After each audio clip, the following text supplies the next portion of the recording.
So, welcome back po sa atin mga idol. So, for today's video, ituturo ko sa inyo, ipapakita ko sa inyo kung paano mag-check ng stator coil ng Honda XR200. Yan. So, dati may nagawa na akong video. Ang ginawa ko is pinaandar ko yung motor to check kung okay pa yung stator. Ngayon, ipapakita ko sa inyo hindi natin pa-andarin yung motor. Then at i-check natin kung okay pa ba yung stator. Right. So pwede nitong gawin sa mga motor na battery operated din, gaya ng XR o yung mga naka 3 phase na coil. So sa primary type, hindi ako sigurado, hindi ko pa nasusubukan gawin kung uubra. Kung mag-troubleshoot kayo ng iniisip nyo stator yung problema, so pwede nyo itong gayahin. Alright, so ang kailanganin lang natin is itong size 10mm na T-wrench or kung anong pwede available sa inyo na patanggal ng mga screws dito. Tapos yung test light. Ito, test light. Yan, so DIY ko lang din yung test light ko. Ginawa ko lang din to para lang may magamit ako mga idol. So pwede rin kayong gumawa ng ganito. Napaka-importante ng ganitong test light. So tara.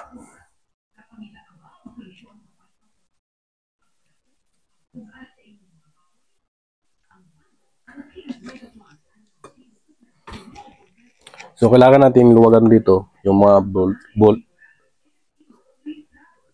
para magkaroon tayo ng access doon sa baterya niya. Kasi yung baterya nito ay nasa ilalim ng cover. So para magkaroon tayo ng access, kailangan nating buksan dito. Dahil yung isang dulo ng test light, doon natin kukunik sa battery.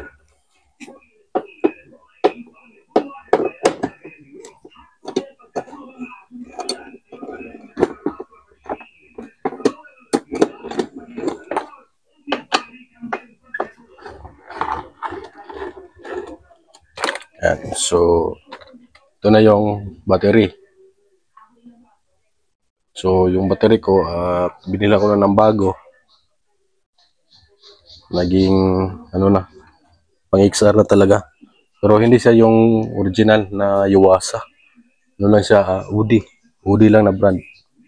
So ilang buwan na rin yan nakakabit dyan. Hindi naman ako nagkakaroon ng problema.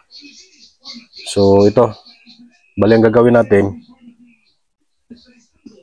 itong isang dulo ng test light, kabit natin ito sa positive.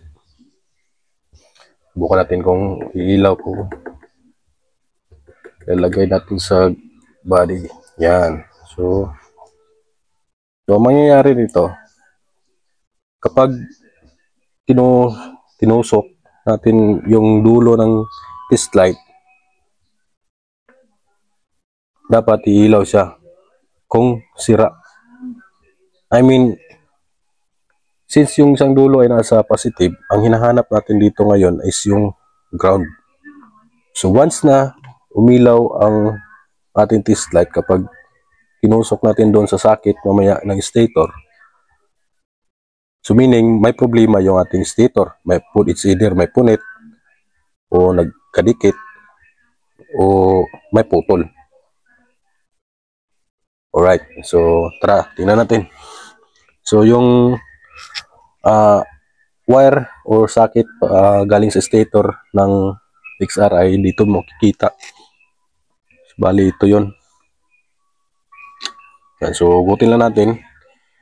May tatlong wire yan. Dahil nga 3 phase yung coil ng XR200.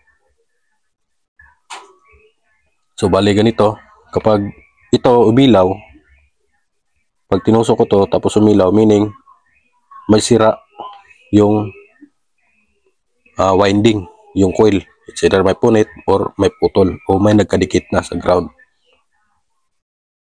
So wala siya So, yung unang winding is good. Hindi siya umilaw. Ngayon, lipat natin dito sa kabila. Yan. So, wala pa din. So, meaning goods yung dalawang winding. Tapos itong isa, yan. So, wala din ano. So, walang problema doon sa stator natin. So, walang problema ang stator coil. O walang grounded, walang punit, or walang putol siya. So, ganun lang ang pag-check mga boss.